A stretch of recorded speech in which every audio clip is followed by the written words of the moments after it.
We wanted to create something that stood out from the crowd a little bit. This is the reveal of the big mystery that Halo and Halo 2 have been driving toward. Where are we? Who is this? What's happening?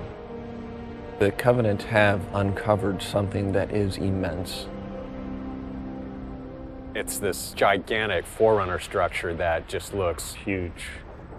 Now that he's looking out over this massive thing, the player's gonna say, what is that? The other part of the story that's important, of course, is that Cortana is in trouble. I'll detonate in Emberclad's reactor, just like we did the Autumns. No, I don't want to chance a remote detonation. I need to stay here. Cortana has been left away from the Chief. She's in the clutches of the Gravemind.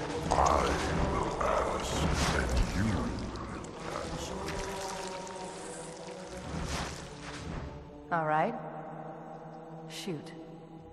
We don't know what's happened to her since then. I have defied gods and demons. We don't know it's Cortana. It could be any sort of bizarre, almost satanic sort of voice. I am your shield.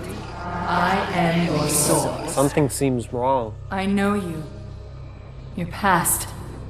Your future. I think the expectation is huge. Everybody I talk to, if you mention Halo, everybody immediate reaction is, how's Halo 3?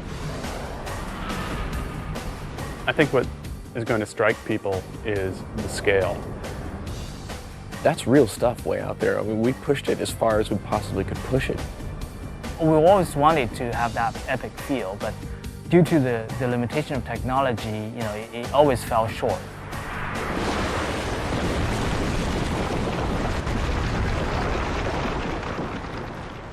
When you're working in high definition, it's a very unforgiving environment. Look at the Master Chief's armor. You see cool things about the Master Chief's armor. You see that he's self-shadowing. You see the textures are very high resolution. There's real-time reflection on his visor. But you look closer, you see he's beat up. He's scratched. He has been through some horrific battle, and we're actually showing that on the Chief this time around. If people show just a pre-rendered movie, then there's always going to be speculation about, well, yeah, sure, your engine's not going to be able to do that. And I think what we're trying to show firmly is that our engine can do the stuff that we say it's going to do, and it's doing it right now. What we're building here is our bar for where we're going to shoot for in real gameplay. It's great. There's 90 guys here. Half of them are artists, half of them are engineers. And it's like oil and water. All the left-brain people and all the right-brain people, and both groups think that they're really the people in charge. Apparently engineering is quite important. Oh, of course, it's a science. I like to draw pretty pictures. So I get to do that, I suppose. It's all about the lighting. It's all about the the additional detail, the bump mapping. I can't remember all their terminologies, and the Huda-Hada and the triple specular shields and so on and so forth. In Halo 3, you have like entire dynamic range available for you. So things are bright, things are dark.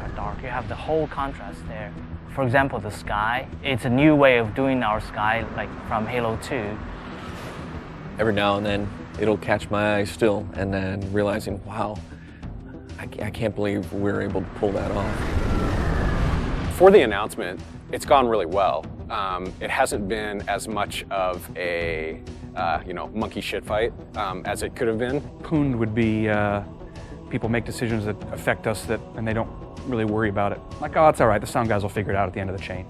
And we do, always, but sometimes it feels a little like he got shat on a few too many times.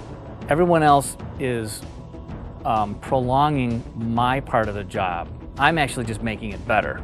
So that's how that works. I think Marty's is pretty diverse in the way that he composes in, the styles that he composes in. The fanfare is actually a new theme. And I don't know if it's ever going to show up ever again. At times he's pulling out, Enya. Oh no, I didn't say that. At times he's paying homage to other artists. There are no monks singing in this. The only hint that I want to give anybody that this is Halo is that I'm going to be in E Dorian. I actually just played an octave on the piano, just straight E's. When I played it back, I realized that it instantly got my attention. For this one, we had a great session with live orchestra, which is a bit above and beyond what we've done in the past.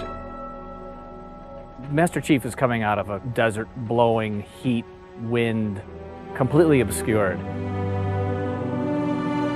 So I wanted it to sound almost ethereal, just to bring some tension in and then have it open up slowly. The music and the sound is all about the drama. I'm just trying to absolutely score the drama of this moment. I mean, I think in the end, you're absolutely going to be able to play exactly what you're watching in this trailer.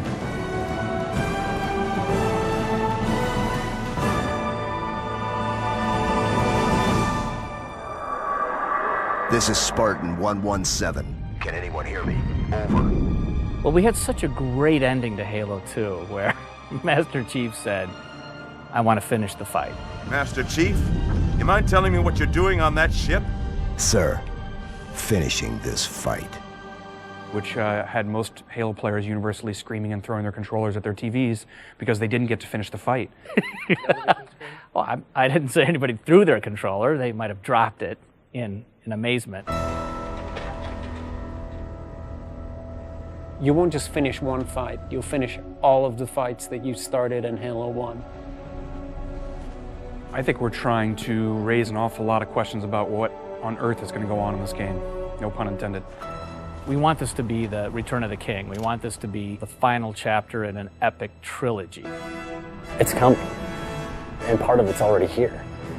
It's going to be cool. This is the game, this is the engine, this is what Halo 3 is going to look like.